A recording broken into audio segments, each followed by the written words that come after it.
Hi අද අප සමග එකතු වෙලා ඉන්නවා උදේශිකා ජයසූරිය මහත්මිය.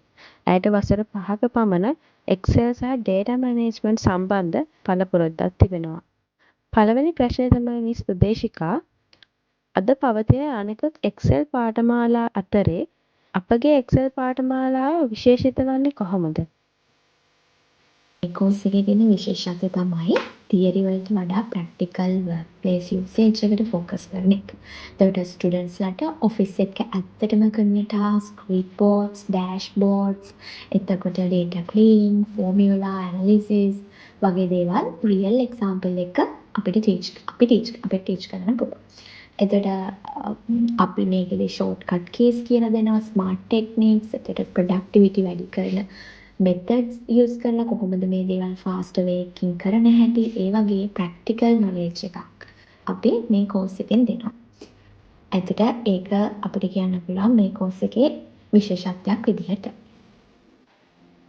ඔව් මිස් උදේශිකා. එතකොට සෙකන්ඩ් ක්වෙස්චන් එක තමයි මෙම පාඨමාලාව තුළදී සිසුන්ට ප්‍රායෝගික අභ්‍යාස සහ රියල් වර්ල්ඩ් එක්සාම්පල්ස් ලබා දෙනවද? ඒ කියන්නේ අපි කියලා දෙන හැම ලෙසන් එකකටම ප්‍රැක්ටිකල් එක්සර්සයිස්, එතකොට real world work place scenarios include කරනවා. එතකොට එක්සාම්පල් එකක් විදිහට ගත්තොත් සේල්ස් රිපෝට්ස් අපිට යූස් කරනවා. අපි යූස් කරනවා එම්ප්ලොයි ඩේටා, පේරෝල් ෂීට්ස්, කමිෂන් කැල්කියුලේෂන්ස්, ඒ වගේ ඉන්ඩස්ට්‍රි බේස්ඩ් එක්සාම්පල්ස් අපි මෙතනදී යූස් කරනවා. එතකොට මේ ස්ටුඩන්ට්ස්ලාට ජොබ් එන්වයරන්මන්ට් එකට ඇඩැප්ට් වෙන්න ලේසි වෙනවා. මගේ තුන්වෙනි ප්‍රශ්නේ තමයි එක්සෙල් පිළිබඳ මූලික දැනුමක් එහෙම නැත්නම් බේසික් නොලෙජ් එකක් නැතුව මේ පාඨමාලාවට සම්බන්ධ වෙන්න පුළුවන්ද? අනිවාර්යෙන්ම පුළුවන්. මොකද මේ කෝස් එක බේසික්ම ලෙවල් එකෙන් ස්ටාර්ට් කරන්නේ. එතකොට අපි මේක එක්සෙල් ඉන්ටර්ෆේස්, රෝස්, කොලම්ස්, සෙල් එකේ ෆෝමැටින්ග්ස් වල ඉඳලා මුල් දේවල් වල ඉඳලම බේසික් දේවල් වල ඉඳලම අපි මේ කෝස් එක කරගෙන යනවා. එතකොට ඉන්පස්සේ අපි ග්‍රැජුවලි මේක ෆෝමියුලාස්, ෆන්ක්ෂන්ස්, එතකොට පිවට් ටේබල්ස්, ඩෑෂ්බෝඩ් වගේ ඇඩ්වාන්ස් ටොපික්ස් වලට යනවා. ඒ නිසා බිගිනර්ස්ලාට කිසිම අමාරුවක් නැතුව කම්ෆර්ටබල් වේකින් මේ දේවල් ලර්න් කරන්න පුළුවන්. ඔව් මිස් උදේශිකා. මගේ හතරවෙනි ප්‍රශ්නේ තමයි මෙම පාඨමාලාව සිසුන්ගේ ෆියුචර් ජොබ් ඔපචුනිටිස් සහ ඔෆිස් වර්ක් වෙනුවෙන් කොහොමද උපකාරී වෙන්නේ කියලා. අද ඕල්මෝස්ට් හැම ඔෆිස් එකකම වගේ හැම රෝල් එකකම එක්සෙල් නොලෙජ් කියන එක බේසික් රික්වයර්මන්ට් එකක්. එතකොට මේ කෝස් එකෙන් ස්ටුඩන්ට්ස්ලාට රිපෝට්ස් ප්‍රිපෙයාර් කරන්න, ඩේටා ඇනලයිස් කරන්න, කැල්කියුලේෂන්ස් ඒ දේවල් කරන්න, එතකොට ඒ වගේ ස්කිල්ස් ඩෙවලොප් වෙනවා. එතකොට ඒ ස්කිල්ස් ෆියුචර් ජොබ්ස් වලට එයාලට ඇප්ලයි කරන්න පුළුවන්. ඒ දේවල් නිසා එයාලගේ ප්‍රොඩක්ටිවිටි එක වැඩි වෙනවා, කොන්ෆිඩන්ස් එකත් වැඩි වෙනවා. බයක් නැතුව ඉන්ටර්විව් එකට ගිහිල්ලා ෆේස් කරලා ජොබ් එක අරගෙන කොන්ෆිඩන්ස් පිට වැඩ කරන්න පුළුවන් වෙනවා මේක හරියට කරොත්. මිස් උදේශිකා, මගේ පස්වෙනි ප්‍රශ්නේ තමයි මේ ලෙසන් ඉන්ඩස්ට්‍රි නීඩ්ස් අනුව නිර්මාණය කරලා තියෙනවද? මේ කෝස් කන්ටෙන්ට් එක මොඩර්න් වර්ක් ප්ලේස් එකේ රික්වයර්මන්ට්ස් වලට අනුව තමයි ඩිසයින් කරලා තියෙන්නේ. එතකොට කම්පැනිස් වල ෆ්‍රීකවෙන්ට්ලි යූස් කරන ෆෝමියුලාස්, පිවට් ටේබල්ස්, එතකොට charts, dashboards, data cleaning techniques, reporting methods වගේ ප්‍රැක්ටිකල් ඒරියාස් මේ කෝස් එකෙන් කවර් කරනවා. එතකොට ඉන්ඩස්ට්‍රි එක්ස්පෙක්ටේෂන්ස් වලට මැච් වෙන ස්කිල් ඩෙවලොප් කරන එකම තමයි මේ කෝස් එකේ මේන් ගෝල් එක. එතකොට අනිවාර්යයෙන්ම මේකට ආසික වුණා. මිස් උදේශිකා, මගේ 6 වෙනි ප්‍රශ්නේ තමයි මේ කෝස් එක කම්ප්ලීට් කරපු සිසුන්ට මොන වගේ ටාස්ක්ද කරන්න පුළුවන්? මේ කෝස් එක කම්ප්ලීට් කරලා ස්ටුඩන්ට්ස්ලාට පුළුවන් ප්‍රොෆෙෂනල් රිපෝට්ස් ක්‍රියේට් කරන්න. එතකොට ඩේටා ඕගනයිස් කරන්න, ක්ලීන් කරන්න, වැලිඩේට් කරන්න ඒ දේවල් පුළුවන්. ඊළඟට ෆෝමියුලාස් ෆන්ක්ෂන්ස් යූස් කරන්න. ඊට පස්සේ එතනින් එහාට අපි පිවට් ටේබල්ස්, charts ක්‍රියේට් කරන්නේ කොහොමද කියලා මේකෙන් බලනවා. එතකොට ඩෑෂ්බෝඩ්ස් බිල්ඩ් කරන්න පුළුවන්. තව කොහොමද මේ රිපෝට්ස් හැන්ඩල් කරන්නේ කියන එක. එතකොට ලාර්ජ් ඩේටා සෙට්ස් කොහොමද ඇනලයිස් කරන්නේ වගේ practical office task confidently perform කරන්න පුළුවන් වෙනවා මේ course එකෙන් පස්සේ. මිස් සුදේශිකා මගේ 7 වෙනි ප්‍රශ්නේ තමයි මේ කෝස් එක තියරි බේස් කෝස් එකක් විතරක්ද? එහෙම නැත්නම් ප්‍රැක්ටිකල් ට්‍රේනින් එකකුත් ලබා දෙනවද? එතකොට අපි මේකේ කතා කරා වගේ මේ course එක mainly අපි focus කරන්නේ practical training based course එකක් විදිහට. එතකොට හැම lesson එකකටම අපිට පුළුවන් අපි live practice sessions දානවා. එතකොට exercise දෙනවා, assignments ඒ දේවල් එක්ක activities include කරනවා. එතකොට students ලට watching only experience එකක් නෙමෙයි මේකෙන් ලැබෙන්නේ. තමන්ම files handle කරලා practice කරන experience එකක් ලැබෙනවා. ඒ confidence එක students ලට ලැබෙනවා. මගේ 8 වෙනි ප්‍රශ්නේ වර්තමාන රැකියා වෙළඳපොළ තුල ප්‍රැක්ටිකල් එක්සෙල් දැනුම වැදගත් වෙන්නේ ඇයි? the data driven workplace environment එකක් තියෙන හින්දා Excel practical knowledge එක highly valuable skill එකක්. හරි එතකොට companies employees ලගෙන් expect කරන්නේ data efficiency manage කරලා accurate report generate කරලා ඒ දේවල් කරලා දෙන එක. එතකොට මේ Excel දන්න කෙනෙක්ට faster decision making ඊට පස්සේ productivity එක show කරන්න පුළුවන්. එතකොට ඒ වගේ දේවල් වලට මේ Excel course එක ගොඩක් important. මිස් සුදේශිකා මගේ 9 වෙනි ප්‍රශ්නේ තමයි මේ කෝස් එකේදී Excel, Finance, HR, Payroll, Management සහ Reporting වගේ අංශ සඳහා භාවිතා කරන ආකාරය ඉගෙන ගන්න පුළුවන්ද? ඔව් එතන අපි course එකේ different departments වල use කරන usage explain කරනවා. අතන example එකක් ගත්තොත් අපිට පුළුවන් finance පැත්තේ revenue reports, budgeting ඒ වගේ දේවල්. එතකොට HR side එකකින් ගත්තොත් අපිට පුළුවන් attendance, employee records ඒ දේවල් payroll එක ගත්තොත් salary calculate කරන්නේ කොහොමද?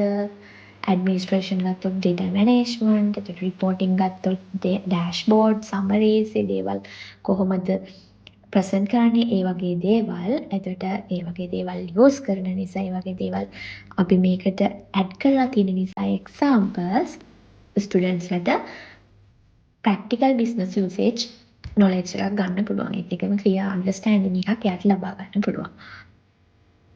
මගේ 10 වෙනි ප්‍රශ්නේ මේ ට්‍රේනින් එක සම්පූර්ණ කිරීමෙන් පස්සේ සිසුන්ට ලැබෙන කොන්ෆිඩන්ස් එක සහ ඇඩ්වාන්ටේජස් මොනවද? හරි එතකොට මේ course එක complete කරන students ලට පුළුවන් office work confidently handle කරන්න. ඊළඟට interviews වල Excel questions වලට answer දෙන්න. එතකොට යාළුවගේ practical exams තිබ්බොත් බය නැතුව confidence පිට ගිහින් ඒවට face කරන්න පුළුවන්. එතකොට reports independently යාළුවට create කරන්න පුළුවන්. එතකොට යාළුවට හිතන්න පුළුවන් කොහොමද මේ දෙයක් fast කරන්නේ, තව කොහොමද smart way එකකින් work කරන්නේ කියන එක. එතකොට තව යාළුවට පුළුවන් professional confidence එක build කරගන්න. ඒත් එක්කම Excel skill එක CV එකට strong advantage එකක් වෙනවා අනිවාර්යෙන්ම. මිස් සුදේශිකා මගේ 11 වෙනි ප්‍රශ්නේ තමයි මේ කෝස් එකේ exercises සහ assignments නිර්මාණය කරලා තියෙන්නේ කොහොමද?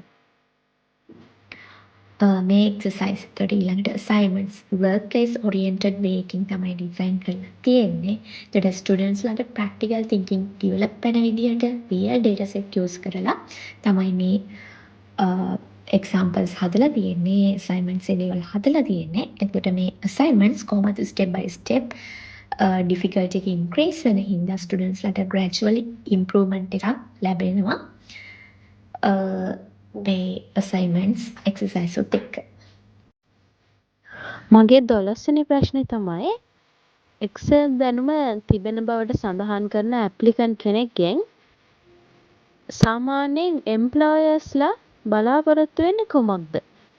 employeesලා normally expect කරන්නේ Excel දන්න කෙනෙක්ගෙන් එයාලට අනිවාර්යයෙන්ම basic formula use කරන්න පුළුවන් වෙන්න ඕනේ, data organize කරන්න, report create කරන්න, period tables, chart generate කරන්න, ඒ වගේ දේවල් අනිවාර්යයෙන්ම employeesලා කැන්ඩිඩේට්ස්ලාගෙන් එක්ස්පෙක්ට් කරනවා. එතකොට තව දෙයක් තමයි මේ දේවල් කරද්දී ඇකියුරසි එක, ස්පීඩ් එක මේන්ටේන් කරන එක, ඒ වගේ දේවල් එයාලා අපෙන් එක්ස්පෙක්ට් කරනවා. හරි. එතකොට මේ දේවල් කරන්න අපිට just තියරි නොලෙජ් එකක් විතරක් තිබිලා බැහැ. අනිවාර්යයෙන්ම රියල් වර්ක් පර්ෆෝම් කරන්න පුළුවන් වෙන්න ඕන. මිස් සුදේශිකා මගේ 13 වෙනි ප්‍රශ්නේ තමයි මේ කෝස් එක යුනිවර්සිටි ස්ටුඩන්ට්ස්ලට සහ ෆ්‍රෙෂර්ස්ලට ඒගොල්ලන්ගේ ජොබ් ස්කිල්ස් ඉම්ප්‍රූව් කරගන්න උපකාරී වෙනවද? Yes, definitely yes. Excel skill එක graduatesලා සහ freshersලාගේ employability significantly improve කරන skill එකක්. එතකොට ගොඩක් companies interview stage එකේම Excel knowledge එක check කරනවා, questions අහනවා සමහර වෙලාවට. practical exams තියෙනවා. ඒ වගේ check කරලා තමයි ගන්නේ. එතකොට මේ course එක studentලාට job ready practical skills develop කරන්න help කරනවා. මගේ 14 වෙනි ප්‍රශ්නේ තමයි ට්‍රැඩිෂනල් එක්සෙල් ඉගෙනුම් ක්‍රමය නැවත සැලසුම් කිරීමට ඇප්ෆිල් තීරණය කළේ ඇයි? Traditional Excel learning methods වල mostly use උගන්වන්නේ theories ඊළඟට outdated examples තමයි ගොඩක්ලාට focus වෙන්නේ. හැබැයි මේ අපේ goal එක practical industry based engaging learning experience එකක් provide කරන එක. එතකොට අපි ස්ටුඩන්ට්ස්ලට Excel learn කරන එක විතරක් නෙමෙයි Excel work environment එකේ use කරන හැටි teach කරනවා. මිස් සුදේශිකා මගේ අවසාන ප්‍රශ්නය එක්සෙල් ඉගෙනීම කල් දමමින් සිටින කෙනෙකුට ඔබ ලබා දෙන උපදෙස් මොනවාද? ඕකේ. එතකොට අද ජොබ් මාකට් එකේ Excel කියන්නේ ඔප්ෂනල් ස්කිල් එකක් නෙවෙයි essential ස්කිල් එකක්. එතකොට මේ ලර්නින් ඩිලේ කරන තරමට opportunities miss වෙන්න පුළුවන්. මගේ ඇඩ්වයිස් එක තමයි start small, practice consistently and focus on practical usage. පුංචිට පටන් ගන්න, consistently හැමදේම කරගෙන යන්න and ප්‍රැක්ටිකල් යූසේජ් එකට කොහොමද වෙන්නේ, කොහොමද කම්පැනිස් වල මේ දේවල් යූස් කරන්නේ, ඒ වගේ දේවල් ෆෝකස් කරලා ඉගෙන ගන්න ඕනේ. එතකොට Excel skill එක කියන්නේ future career growth එකට long term investment එකක් වගේ. බොහොමත්ම ස්තුතියි මිස් සුදේශිකා අපිත් සමග මේ සාකච්ඡාවට සම්බන්ධ වුණාට. එහෙනම් මේ වගේම තවත් එපිසෝඩ් එකකින් අපි හමු වෙමු.